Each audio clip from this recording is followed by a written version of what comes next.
इचलकरंजी शहरातील सहारा संस्कृती मंडळाच्या शेडमध्ये सुरू असलेल्या जुगार अड्ड्यावर इचलकरंजी पोलिसांनी अचानक छापा टाकून 30 जणांविरोधात गुन्हा दाखल केला। या कारवाईत एकूण 1,17,850 किमतीचा रोख मुद्देमाल जप्त करण्यात आला आहे।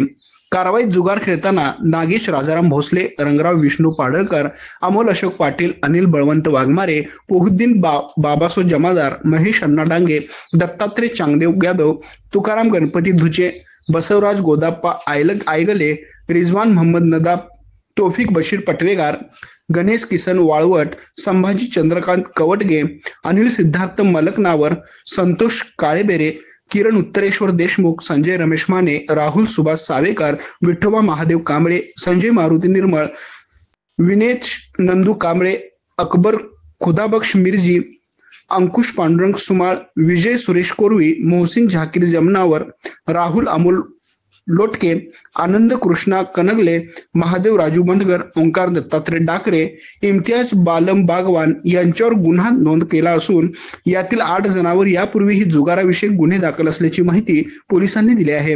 यामध्ये क्लबचा व्यवस्थापक व मालक देखील सहभागी असल्याचे निष्पन्न झाले आहे। वरील कारवाई पोलीस शिपाई अमर कदम यांच्या फिर्यादीवरून करण्यात आली आहे।